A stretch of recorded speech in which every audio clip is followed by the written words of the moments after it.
अब वही परीक्षित एक बार खजाने में घुसे, वो गलत मार्ग से कमाए हुए धन का जो सुवर्ण का मुकुट था उसको धारण किया, जंगल चले गए। वहां कलयुग के प्रभाव से बुद्धि बिगड़ गई, जंगल में गए।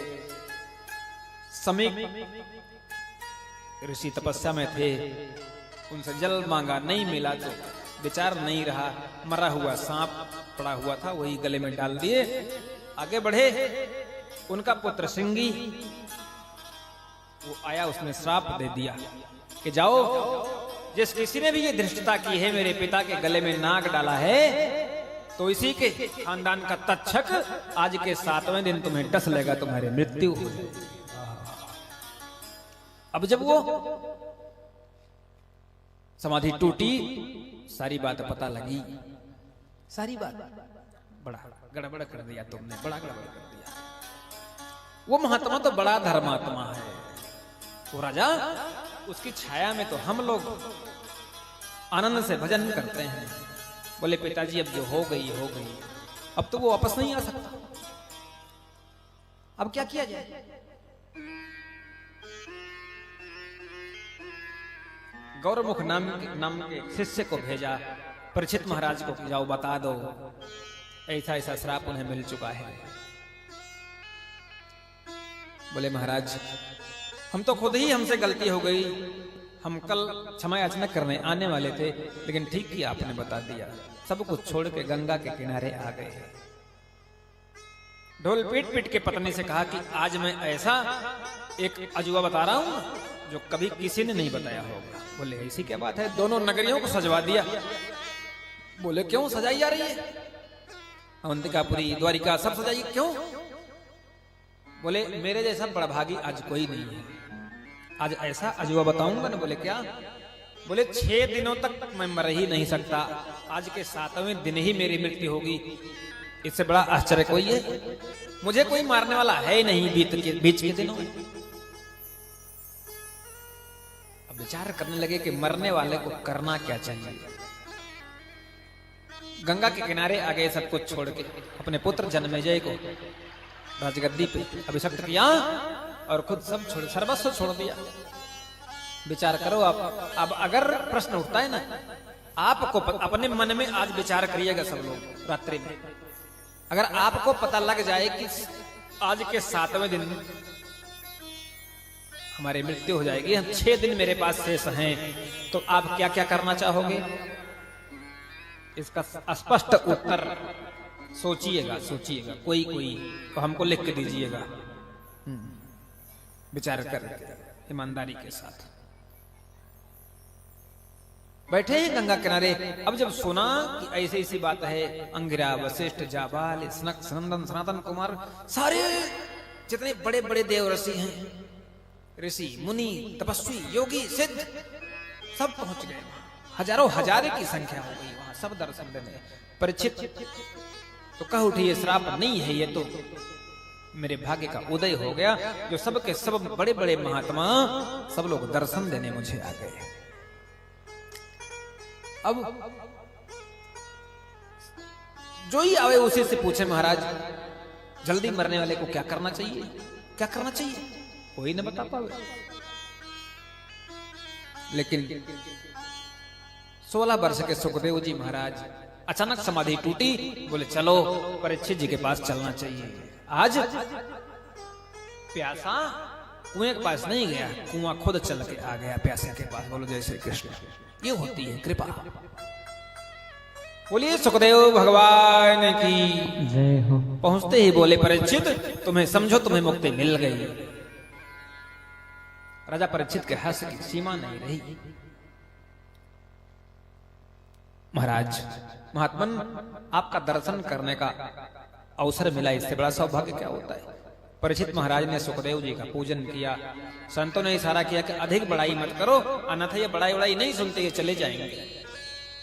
तुरंत पूछ लिया, तुरंत आपके आने से बड़ा आनंद मिला, लेकिन प्रभु मैं आपसे एक प्रश्न पूछना चाहता हूं। बोले कौन सा? अतः पृच्छामि संसिद्धं योगीनां परमं गुरुं पुरुषे यत कार्य म्रियमाणस्य सर्वदा। जल्दी मरने वाले की मुक्ति का उपाय क्या है? कितना संक्षिप्त प्रश्न है हो। जल्दी मरने वाले की मुक्ति का उपाय क्या है? बस जल्दी मरने वाले को क्या करना चाहिए, यही कृपा करके बता दीजिए, कृपा करके। आज का कोई मानव होता तो न जाने क्या क्या मांगता। हाँ, गदगद हो गए महाराज। अब यहां से द्वितीय दिन की कथा शुरू हो रही है, समझ लो। दूसरे दिन की कथा यहां से शुरू हो रही है। अब तक पहले दिन की कथा चल रही थी, तो आज कितना देर बैठना पड़े भगवान ने जाने। बोलो जय श्री कृष्ण। हाँ, तो तैयारी किए रहिएगा, आज छोड़ने वाले नहीं है। 4 घंटे 5 घंटे। हाँ, तैयार है ना सब लोग? तेरा हो जाएगा बेड़ा पार, जपे जा राधे राधे। तेरा हो जाएगा बेड़ा पार, तू जपे जा राधे राधे। सब कहे जा राधे राधे, तू जपे जा राधे राधे। जपे जा राधे राधे, सब रटे जा राधे राधे। तू जपे जा राधे राधे, जपे जा राधे राधे। वो तेरा हो जाएगा बेड़ा पार, जपे जा राधे राधे। तेरा हो जाएगा, तेरा हो जाएगा बेड़ा पार, जपे जा राधे राधे। तेरा हो जाएगा बेड़ा पार, जपे जा राधे। प्रेम से बोलिए जय जय श्री राधे। परीक्षित, जल्दी मरने वाले को एक कार्य करना चाहिए। वो कौन सा? बोले श्वास श्वास पर कृष्ण भजी, वृथा श्वास जनि खो। ना जाने आश्वास की फिर आवन होय न हो। लौट के श्वास जो हम छोड़ रहे हैं आएगा कि नहीं आएगा, इसलिए जिस भी अवस्था में सोते बैठते उठते रोते गाते हंसते हर समय गोविंद को याद करो। गोस्वामी जी यही तो लिखते हैं कि करते कर्म करव विधि नाना, करते कर्म करव विधि नाना। करते कर्म करव विधि नाना, करते कर्म करव विधि नाना। मन राखहु जहाँ कृपा निधाना, मन राखहु जहाँ कृपा निधाना, मन राखहु जहाँ कृपा निधाना। चाहे जहां जिस स्थिति में रहो। सुखदेव जी कहते हैं कि राजन मन को वश में करना है तो 4 बातों का ध्यान रखना पड़ेगा। परीक्षित ने पूछा कि महाराज गोविंद के चरणों में मन को लगाऊं कैसे? लगता ही नहीं। सुखदेव जी ने कहा कि राजन मन को वश में करना है तो 4 बातों का ध्यान करके उनका अनुसरण करना पड़ेगा। वो कौन सी? बोले जितासनो जित श्वासो जित संगो जितेंद्रिया। मन को जीतना है तो पहले आसन को जीतो। आसन, जितासन मतलब एक आसन पर बहुत देर तक बैठने की आदत डालना। जैसे हम लोग बैठे रहते हैं 4 घंटे 5 घंटे 6 घंटे। हाँ। और अस्थूले भगवतो रूपे मनः संसार ये दधिया। ब्रह्म मुहूर्त में उठ जाए व्यक्ति, 4:30 बजे के बाद सोना अपराध है भाई। स्नान इत्यादि करके ब्रह्मरद्ध की शुद्धि कर ले, प्राणायाम करे, शरीर स्वस्थ होगा, स्मरण शक्ति बढ़ेगी।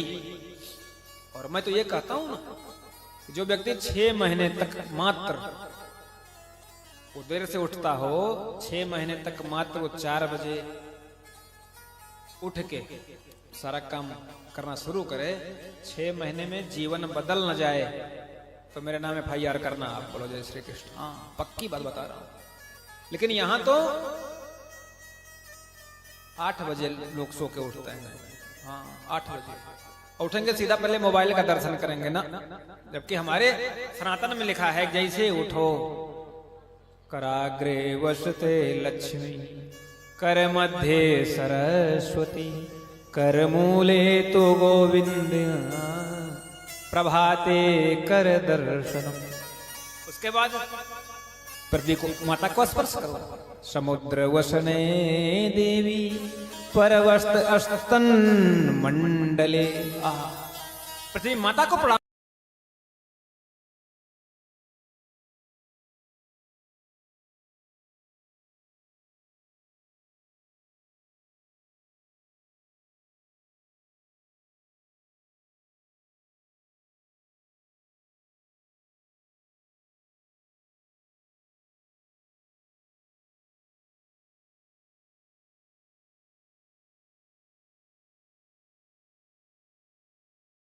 तथा चिंतन करना चाहिए, प्रभु सृष्टि, पालक और लय सबके कारण है। परमात्मा के चिंतन को बढ़ाना चाहिए। चिंता को छोड़ दो, चिंता को मिटाओ, चिंतन को आगे बढ़ाओ। सृष्टि होती कैसे है इसका सविस्तार वर्णन किया। स्वयं प्रकट हुए, फिर ब्रह्मा को प्रदान किया, वहां से नाभि से कमल निकला, उसमें से ब्रह्मा निकले, अपने को विस्तारित किया।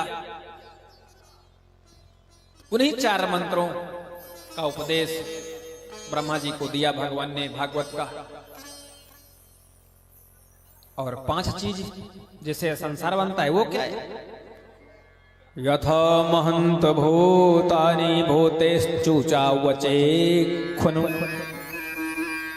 प्रविष्टान्य प्रविष्टानि तथा तेषु न ते खुवन्हम्। वही जो गोस्वामी जी ने लिखा है, अर्थात पृथ्वी जल वायु आकाश।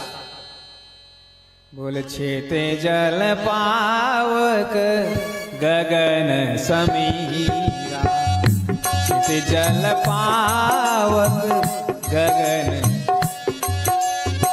छेते जल पावक, छेते जल पावक गगन समीरा, पंच रचित यह अधम शरीरा, पंच रचित यह